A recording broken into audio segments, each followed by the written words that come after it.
get situated. Okay. Maybe you should sit in the tall one. Yeah, you want me to sit there? Yeah. I'll do it. And I mean, if we can just can we swap these, and that way we're, it feels like Mr. President. they're like this little man here is Nate. Hi, everybody. Okay. Oh, yeah. All right, ready? Think so. Oh, We're putting these They're on. just sitting there. No. Oh, okay. They'll stay there. They'll capture the audio all the way around. Oh, cool. It's a little easier than trying to mic up. You don't have to worry about rubbing or anything like that. Love that. So, Okay. Cool. All right. okay, here we go. Good morning, ladies and gentlemen. I just wanted to say thank you for tuning in once again to another episode of TMRO Talks. This morning, I have two special guests with me who run a nonprofit organization that I have been honored enough to work alongside them at an event and get to step in and be a part of. I'll let them introduce themselves and talk a little bit more about what that is. Yeah, and my name is Dr. Mike Perry. I'm the founder of Unity 706, an organization that has really been in the making since about 2018. And and we've since then created a board about last year, so we're about a year old. And so we'll talk a little bit more about that, but I'll allow my man Nate to introduce himself. Awesome. Well, good morning. My name is Nathan Parsons, currently one of the board members for Unity 706, but been connected to this gentleman right here for about 8 years now, At least. 8.5 years. Yeah. And have been a part of the Unity Prayer Breakfast from the very beginning in 2019. That's right. Yeah. Man, that is awesome. So how did Unity begin? Because it didn't start as the organization that it is now, correct? That's correct. Unity really, from the beginning, it's always been about building the community, bringing people together. Oftentimes, people who wouldn't normally be in the same room at the same time. In that fall of 2018 or so, God began to kind of just work on me a little bit about, hey, unity, right? You see division in all these different places. You see it, in government. You see it in the church denomination. You see it across communities, all kind of division. And that bothered me. And so, because we have a lot of friends and associates all over. And so I began to just this word just kept on dropping in, unity. And I'm like, you know what? No, I don't want to do that. I don't want to do it. I'm busy. I'm tired. I don't feel like it, but it just wouldn't leave me alone. And so got together with a bunch of friends who include pastors and business people, and just friends from all over the community. And we came up with a formula. The formula was, let's bring men together. Let's start with men because we're supposed to be leaders in our homes, in the church, in the community.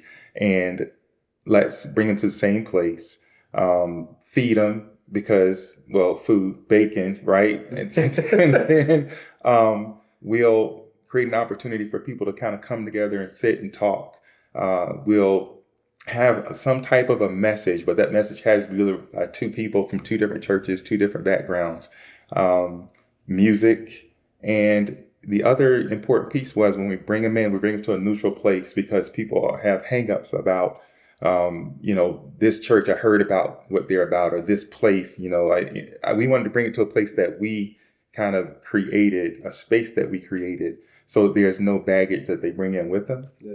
And then make sure that everyone who comes in sits with someone else, right? You can't sit with the person you drove in with. And then we just create the opportunity to have a conversation around a simple question, a simple, powerful question that reveals, wow, you are just like me. Wow. I mean, I felt that. I feel that, right? I've experienced that as well. And when you're able to do all that, just incredible things happen. Yeah. Yeah. That is awesome. Nate, do you have anything to add to that with the beginning of Unity and just how it's evolved? Man, really, probably the most profound thing that really impacted me as a kind of a volunteer with setup and some of the food and just getting guys seated.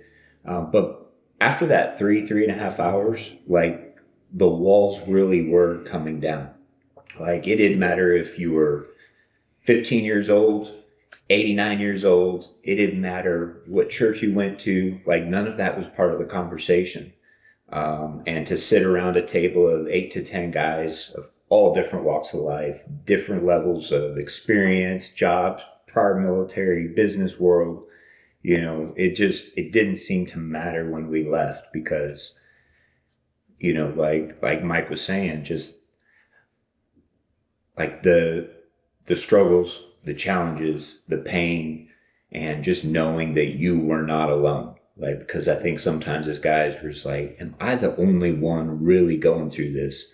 And that kind of environment at the Unity Prayer Breakfast it lowered those walls. And that was probably the most impactful thing for me, just participating in that first one. So. Yeah, and to Nate's point, it's funny, we have a backdrop where you take pictures. And, after the event was over, guys from, say, table 8 would get over like, hey, table 8, come on, let's take a picture. And then the guy you drove in with kind of is trying to encroach on the picture. And it's just like, hey, man, get out of here. You're not table 8. Right. This is an inclusive group. Right. This is what we want to be. You create this alliance like right off the jump. And so that's been amazing. And we run into people around the town all the time who have continued to develop those relationships even after that singular event. Yeah. So what do y'all do outside of Unity, like personal jobs? Wow. So that's a lot. So I own a consulting company, Catalyst. We do primarily like leader development, helping teams to grow and to thrive together. We've been doing that for about 10 years. I also do ministry. So I'm on staff with Athletes in Action, a crew ministry. The whole idea is to reveal Christ to the world when we do that through sport. So I do that. And my wife and I, we also speak with Family Life, where we speak at marriage conferences all over the country, really. So outside of Unity, just a couple of things there. Yeah. And I have S3 Leadership Solutions, so kind of a life leadership executive coaching firm, of which my wife and I are recently launching On Fire Marriage, which is kind of targeted for marriage coaching. And that's going to be a part of what we do. So we're actually in transition. So we're prior military couple, got relocated here back in 2012 and decided to stay and grow roots. And so, we volunteer in our local church. Marriage ministry is a big part of our passion together as a couple. But aside from that, leaning into doing similar work. But of course, he's got doctor behind his or in front of his name. So, so that helps. But a shared passion for both of us, just, serving the community, serving people, and helping them find their solutions to where, the challenges they're currently facing. So.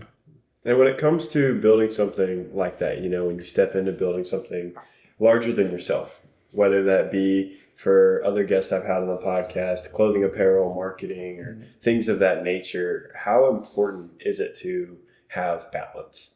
And not just balance in the different careers, but the different relationships, your walk with the Lord. How do you keep that discipline? Well, yeah, it is hard, right? What I just told you, it's just kind of it's a little surface look at what's going on. And it can be very difficult to find that because, I find that when I get caught up, I wake up in the morning and my mind immediately jumps to what the next thing is, what's on that calendar. And it's important to slow that down and to find that balance because as you alluded to, my relationship with the Lord is really important. And so relationships grow if you feed them. And if you don't feed that relationship, then it suffers. Same thing with my wife, same thing even with my adult children. Those relationships are important. So for some people, the grind is all there is, but there has to be a way to slow down and really understand what's important, right? And then make decisions in that moment based on that, even if as everything around you is swirling and begging for your attention and trying to distract you. So, really important to find that. Yeah. Coming out of the military structure for over 20 years, like you get really good at, being mission focused, right? What's the next mission? What are your supervisors telling you, your chain of command, and you just get after it. And it is just, you kind of get into this grind mentality, and a passion for me is trying to get away from actually using this idea of balance, right? Work-life balance, personal life, work-life balance, whatever that looks like. It really is being more intentional about understanding the season that you're in. You know, my wife and I are on our third round of being empty nesters. You know, our boys are grown and gone and living their lives. And so our life now looks much different than it did as a military family. And even a year and a half ago, we actually sold our business. We had a local franchise. And so that season for 5 years looked a lot different. And so the real important thing for us right now is intentionality, kind of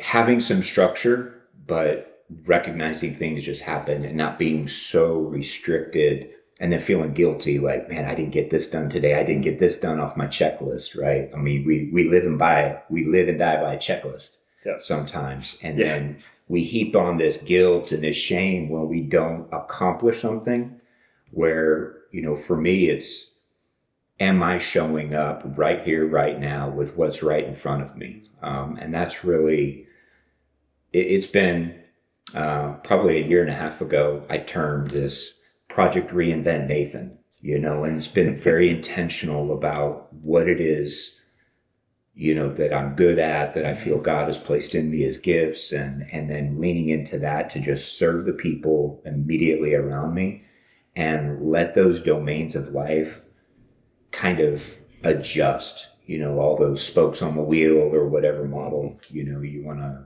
kind of lean into. So, you know, relationship focused, being very intentional about time with the Lord and time with my wife, and then letting everything else kind of settle.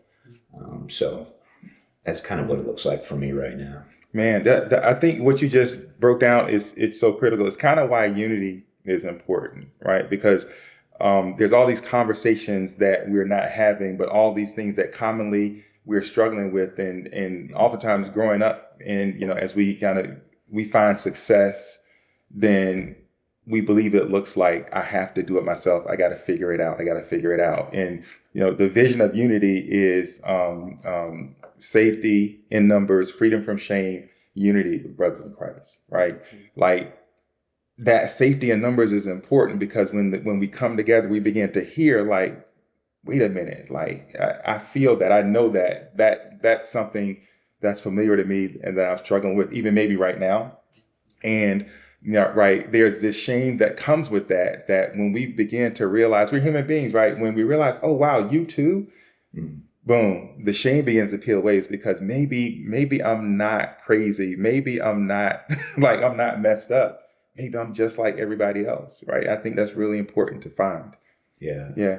Yeah. I mean, and really the heart of it is men being willing to lay down that ego and share part of their story, because that freedom, that liberty, that joy, that sense of hope, you know, when you hear someone else's story, it can totally change things for you, you know? And so this last breakfast, there was a young man, I think he was 20, and he began to just unpack some really, really heart-wrenching things.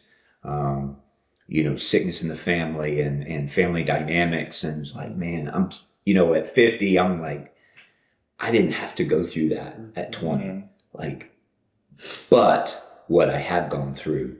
And then, you know, you just begin to hear men, hey, brother, let me tell you, look, it's not the end, right? And you got, you know, 60-some-year-old man that's sharing his story, and everyone just kind of joins in the pain, in the struggle, like in the moment, right? Going back to just being present. That's powerful. I think it's why James says, confess your sins, but really it's tell your story. That's right. Like your testimony, your story could set people free. It really can. Yeah, there's hope in that. Yeah, for Powerful. sure. Yeah. Set people free and set them up for success, you know. And I feel like that was part of the purpose in starting this podcast, right? And when I started this, it was not at all an intentional goal of being a faith-led thing. But every conversation I had, I watched the guest I was interviewing bring up the Lord in some way, shape, or form. And some of those guests, it was a 2 minute, well, I'm just very intentional about praying about this. And we talked more heavy on their business. And then other ones, it was like, man, God's just been so good. He's worked in this area of my life and this area, and it's important to keep that first. And just to hear that was so encouraging. And I was like, man, that's an opportunity for this to be used, is for people to hear other people's stories as they are. Yeah. Even if they're not a business owner listening or an entrepreneur, they're just someone who's like, I want to have a better way of life. I hope, my hope and goal is for people to hear this and be inspired. And that inspiration to be, everyone who's been here has talked about God and the importance of that. And so, yeah, that's just incredible to hear that, that's the purpose, that's the goal and need, is community. Yeah. Thank you for even going with that, right? I remember, the first time I was actually on stage when I realized, wait a minute, I own my own business. I can talk about God anytime I want to and reveal to people what's really going on. And I think incredible things happen when we give ourselves over to that and allow God to use us in order to be his mouthpiece, right? And so I think that it feels a little risky at first until you do it. And then you realize the freedom that's involved in that, and you realize the impact of that. And then God begins to just open doors, and things can go a little bit crazy, right? And so which requires that you come back and remember what the whole purpose is. And that's what helps to keep me settled and at peace. Like, I don't have to figure it all out today. God's got it. He's been opening these doors and revealing things. And so, when he reveals, I go, right? When I get that little whisper, I just go with it and we see what happens. Yeah. He's the firm foundation on which you stand. The Absolutely. Rock to go back to. That's it. I'm going to change things up just a little bit. Sure. This is a segment I do every episode. I ask people, it's a segment called Film or Fail. And you get to tell me either your favorite movie, or you get to tell me a moment in which you failed and you learned from your failure. Ooh. Oh. Man, you should have told us that. Okay, no, go ahead. This is fun. This is fun. You first. You can edit out all of the silence. I'm trying to think about which failure. So many failures to choose from. Wow. Yeah. Man. And there's a lot of films to choose from too. For sure. I would like to share, something I learned, but for the record, Princess Bride is one of my favorite movies. And that's probably not a man, but it came out just right, towards the end of my elementary school years, and became something I bonded around. But I got to think about the other one. Princess Bride. I appreciate your transparency. That's a good movie. That's a good movie. Man. Man, I don't know. Well, tell you what, I got you. I'll go ahead and get us started, because I think that truly, I think the failure is important. By the way, Gladiator, probably my favorite film ever, for a lot of reasons. But I think it's important to talk about that failure piece, because I think that all my entire life is built on the heels of failure, right? Just figuring out what the whole point was. And so, man, so many. But I'll simply say this. As I was preparing to retire from the military, I did 22 years in the Army. I was actually an Army psychologist for perhaps almost the last half of it. And so people make the assumption that if you're a psychologist, then all those cool things we talk about in therapy, or we talk about in training, that we kind of have it all together.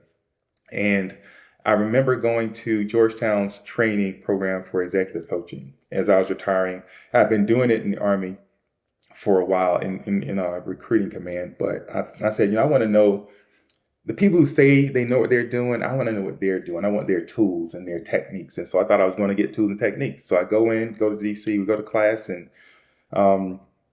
the second class they said, go back home and notice. That's your assignment. I'm like, what? Well, that's worth a few $1,000. Okay, fine. I'll go home and I'll notice. Just notice yourself, right? How you engage with the world. And I was sitting at my computer in our kitchen. My daughter walks up and she's talking. She's about where you're sitting right now. And I'm in my computer, I'm just typing. And she's just talking. And I'm talking to her, but I'm not really with her, right? I'm in this computer. And at that moment, the assignment hit me like, notice. Like zoom out and see this picture. You have this kid here who's probably at that time 15 years old, 14 years old, and she's trying to somehow reach you. And at this moment, you're unreachable. And I had been for a long time. My specialty in psychology is trauma and stress related disorders, right? And so doing that type of work, PTSD and sexual assault and all that, if you're really locked in with the patient over the course of time, over the course of hundreds of people, thousands of people, it can begin to have an impact on you. And I didn't pull back soon enough or far enough, so it did. My emotional range was just flat, and my connection with everyone around me I was failing at fatherhood at a time when it was really important that I be there for these teenagers, right? And at that moment, I'm like, dang, I'm failing right now because I'm focused here, but the important thing is here. And so at that moment is when I decided to push back and just listen. And I decided whatever these kids want to talk about, I have 2 daughters, whatever they want to talk about, that will be what I talk about. I won't try to push conversations. I won't try to push them away.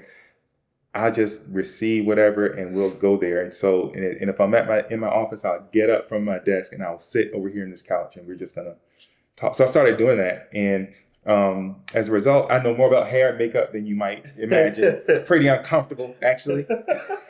See now for so long. Princess Bride, favorite movie. Come on. Yeah, no doubt. So that's the one I'd share. Yeah. That's incredible. That's awesome. Man, related, but not at all the same.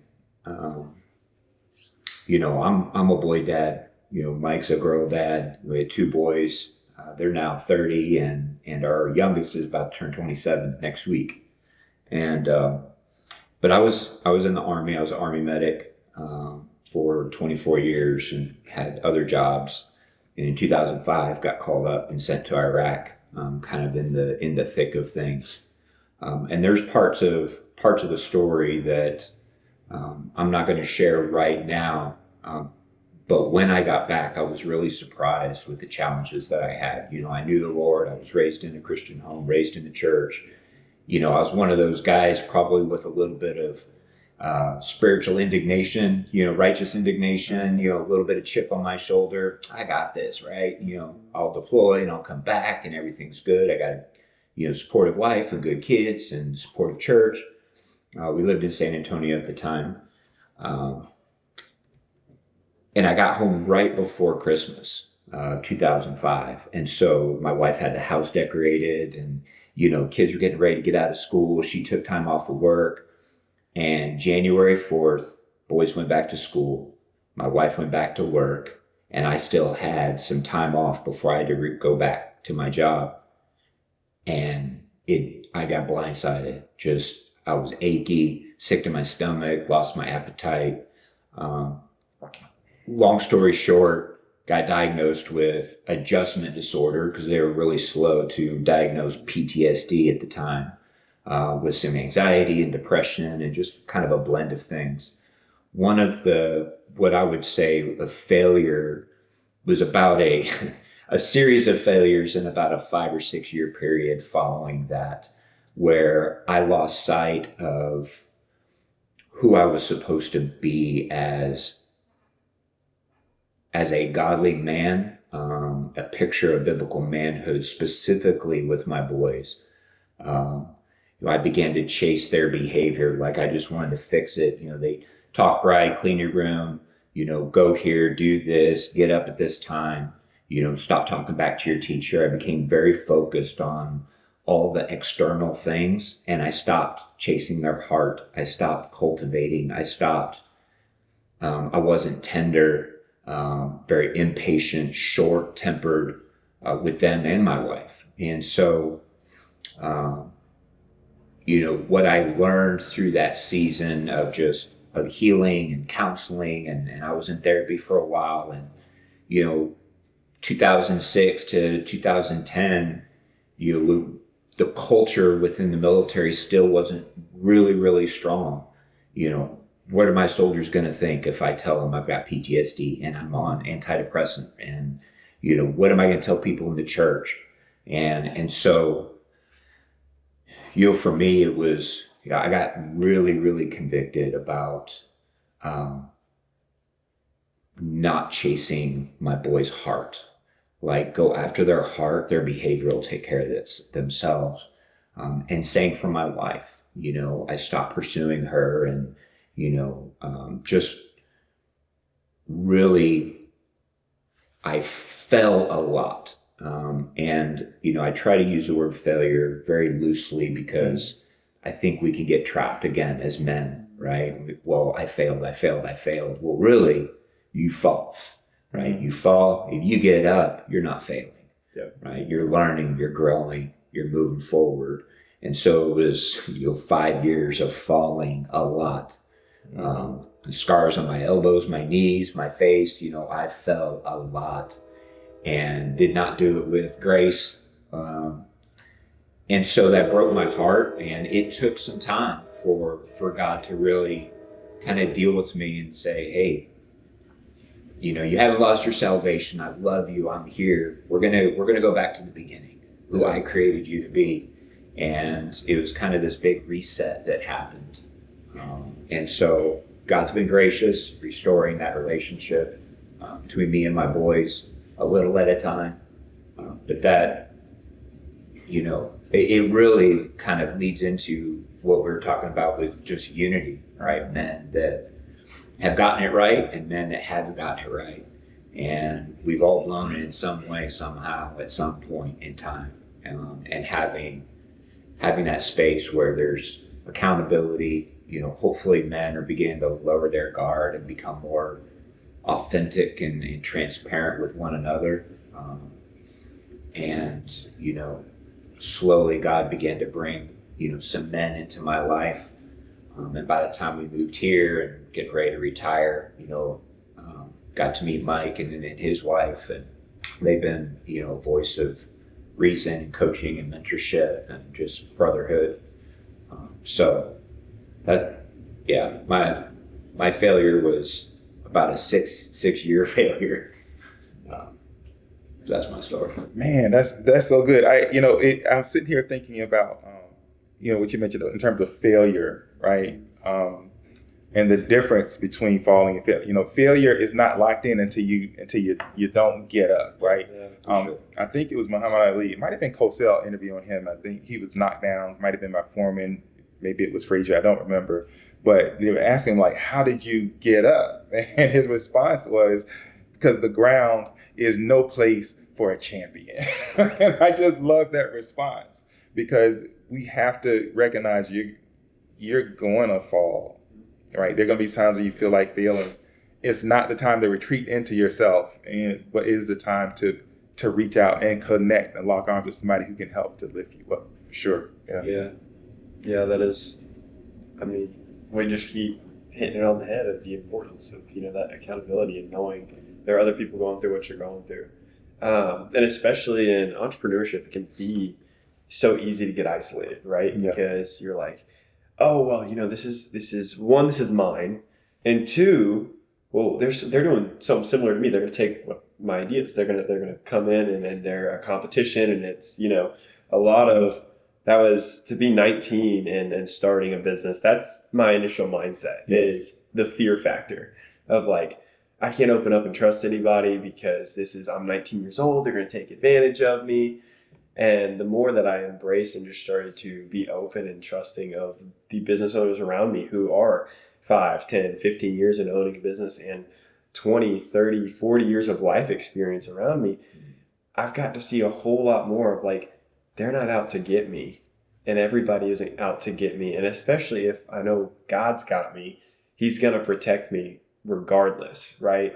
So having to rework that mentality and shift into a place of openness and transparency. And that doesn't mean, going around boasting your life story. For sure. But it is a thing of, don't be afraid to seek other people who are doing what you're doing and are where you're at, because it's very, very rare that you tell somebody, hey, this is where I'm at, and they're going to shame you for it. Mm-hmm. That's been my experience, and that's what I've learned, and that's also just part of having a good community. That's right.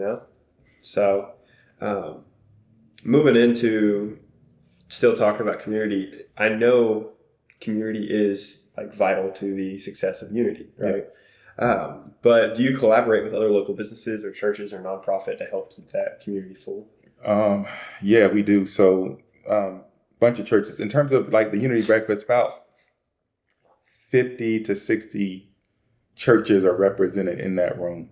There are a few rooms that are like that in the area at any point, right? So that's pretty unique. At its core, I think Unity is probably the result of the work of about 8 churches from across town, 8 to 10 churches from across town, a bunch of business owners, entrepreneurs, big businesses and small. You got SRP, you have Georgia Power, and I hesitate to start rattling off churches, but I will rattle off a couple. Chosen has been really huge since the beginning. Unique Mackey and Chosen have been instrumental since the beginning. Warren Baptist. Now I'm blanking. Quest for sure. Tabernacle.